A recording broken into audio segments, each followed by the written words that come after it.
A proud and confident Oregon football team returned for the 1989 season with a burning desire to atone for the misfortune of 1988. This was a team that had seen its bold dream shattered a year ago with a season-ending 5-game losing streak. But preseason optimism ran high. 10 starters returned on offense, including quarterback Bill Musgrave. The junior signal caller would go on to set single-season and individual game records formerly held by Chris Miller and Dan Fouts. Musgrave would have plenty of weapons at his disposal. Senior tailback Derek Lavelle would begin the year as the most prolific rusher in school history and would add the scoring mark to his long list of accomplishments. Wide receiver Terry Obie would finish among the all-time leaders in career receptions and become the #1 punt returner for attempts and total yards in Pac-10 history. Coupled with a veteran offensive line, this unit would lead the conference in scoring and set a school record in the process with an average of 32 points a game. Defensively, preseason All-American cornerback Chris Oldham would live up to those expectations. He would be among the conference leaders in interceptions and lead the Pac-10 for the second year in a row in kickoff returns. Oregon would finish second to conference champion USC in total defense. Kicker Greg McCallum would surpass all school records. The sophomore from Seattle tallied 100 points, connecting on 22 of 29 three-pointers and 34 extra points.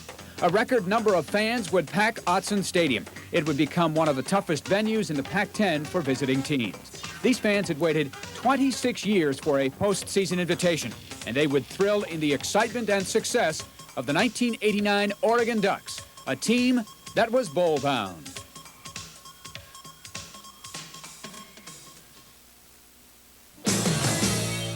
September 9th, the Ducks and Cal Bears at Autzen Stadium. Over 35,000 fans on a 90-degree day and a regional television audience. The season could not have started any better as the Ducks took the opening kickoff, marched 75 yards in 15 plays. Bill Musgrave to Tony Hargain for the first score of the year, one of 3 scoring passes on the day for the junior quarterback. The Ducks would rack up 459 yards of total offense, senior fullback Latin Berry accounting for a career-high 151 on the ground. He would later be honored as Pac-10 Offensive Player of the Week.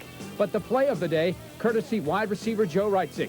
He goes high into the air, keeps 1 foot in bounds for what proved to be the winning points in a 35-19 triumph. What happened the next week in Iowa City, Iowa sent shockwaves throughout the nation. A dominating performance against a perennial Big Ten power. Musgrave was brilliant again. 3 touchdown passes, 2 of them to tight end Collier Taft. Derek Horton, 2 of 3 Oregon interceptions as the Ducks waltzed to a convincing 44-6 win. The victory was marred by knee injuries to center Scott Boatwright and Latin Berry. They would miss the next week at Stanford. The Ducks were well on their way to a 3rd straight victory. Musgrave with 2 more scoring passes to Hargain and Terry Obie. The Ducks led it 17-0 with under 8 minutes to play. But the Cardinal refused to die, and on the final play of the game, John Hopkins kicked a 37-yard field goal, and for the second time in 3 years, the Cardinal had shocked the Ducks down on the farm. The emotional defeat set up a key game at Autzen Stadium the following week. The defense responded with one of the best efforts of the year. Nose guard David Kusana with a first-quarter interception to set up the only Oregon touchdown of the afternoon. Late in the game, the Ducks clinging to a 16-10 lead, the defense held again.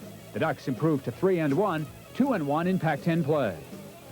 Washington State up next, and in a game with over 900 yards of total offense, it was defense and special teams that helped the Cougars win.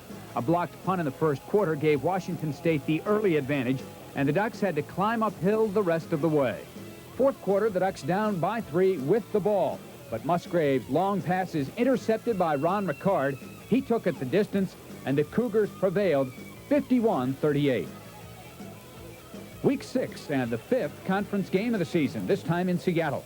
The Washington defense stymied the Ducks all day, forcing a season-high 7 turnovers.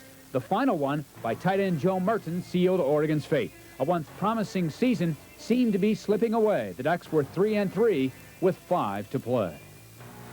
The stretch drive began on a wet night in Tempe, Arizona. It was a night to remember for senior tailback Derek Lavelle. A season-high 203 yards on the ground, 3 touchdowns, as the Ducks dominated the Sun Devils 27-7 in a game not nearly as close as the final score. The next 2 weeks provided non-conference tests, although Long Beach State was not much of a challenge. 6 different Ducks found the end zone, and the defense held the 49ers to 230 yards, 52-10 the final score. Another must-win the next week in Provo, Utah, one of the wildest games in recent years. The Ducks built up an 18-point third-quarter lead, but the nation's leading passer, Ty Detmer, rallied his team to take the lead 38-33 with 6 minutes to play. Oregon actually had to score 3 times to regain the lead. Musgrave to Terry Obie for the go-ahead touchdown with 3 minutes to play.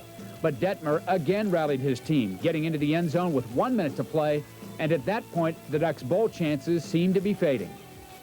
A struggling UCLA was up next. The Bruins on their way to their only losing season of the decade. A strong second-half performance by the Ducks was the difference. Lattenberry's 29-yard scamper late in the ballgame capped a 38-20 victory and set up the season-ending showdown with Oregon State. Seeking revenge for a loss in Corvallis a year ago, the Ducks raced out to a 16-0 halftime lead and were in control. Greg McAdam with 3 of his school-record 22 field goals. But the Oregon State Beavers caught fire in the third quarter. They closed the deficit to 23-21 with over 7 minutes to play. The offense then responded with a 57-yard drive in 7 plays for the insurance touchdown. 30-21 the final score. The 7 victories, the most for the Ducks in 25 years. And 2 days later, the Ducks received an invitation to the Independence Bowl, the first postseason appearance by the Ducks in 26 years. After 3 weeks of practice, the Ducks headed south for the 14th annual Independence Bowl. A chilly Shreveport, Louisiana greeted Coach Brooks and his team, but a small group of boosters gave the Ducks a warm and enthusiastic welcome. Snow? No snow! They went all the way. I think everyone was a little tired, but no one was sleeping really. It was always buzzing. I think everyone was looking out the windows to see what kind of lights they could see. You know, this is a big thing for us. It's something that's never happened it hasn't happened in a long time. So we are very, very excited about this entire situation. And the guys are just fired up, all flying right down here. So it should be a fun week, and hopefully we can win Saturday. The next 3 days would be busy for the Ducks. The Shreveport hospitality was overwhelming. Here we go, Ducks! Here we go! Pre-game festivities were capped by an inspiring pep rally Friday night.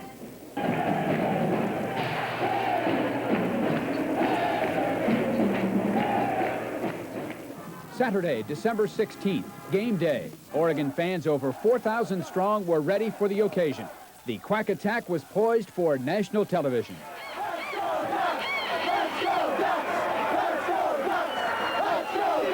As the Ducks took the field at Independence Stadium, 26 years of frustration had ended. The dream had become a reality. But that dream dissolved into a first-half nightmare. The Oregon offense stumbled in the sub-freezing temperatures. The Tulsa Golden Hurricane played an inspired 30 minutes of football, and at halftime, the Ducks trailed 17-10. In the third quarter, the Golden Hurricane blew out to a 14-point lead, and even the most loyal Duck fan had to wonder what was going wrong. But this was a team that would not quit. Bill Musgrave found Joe Reitzik in the corner of the end zone, and the Ducks trailed by only 7. The defense took cue and smothered Tulsa's offense over the final 20 minutes. The green and yellow was beginning to dominate the game. In the fourth quarter, Musgrave rolled out, found a crease, and danced into the end zone, his first career touchdown, and the game was tied. Musgrave was honored as the game's most valuable player. With 3:07 to play, Greg McCallum booted a 20-yard field goal, and the Ducks had the lead 27-24. Tulsa had one final possession. Quarterback T.J. Rubley scrambled back and forth across the field, but in the end, he could not elude Matt LaBounty, and Oregon's third bowl victory in history was secure. It was time for the Ducks to celebrate and thank their loyal followers.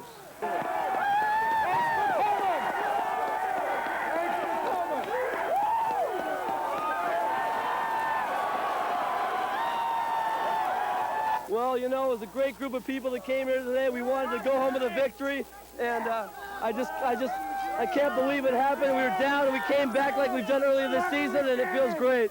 You know, we thought it was going out in style to be, 7-4 and to beat Oregon State and finish up at home. Well, this is going out in style.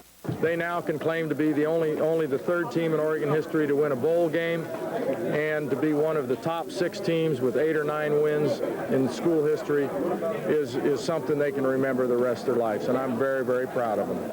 An entire state rejoiced in the accomplishments of one of the great teams in Oregon history.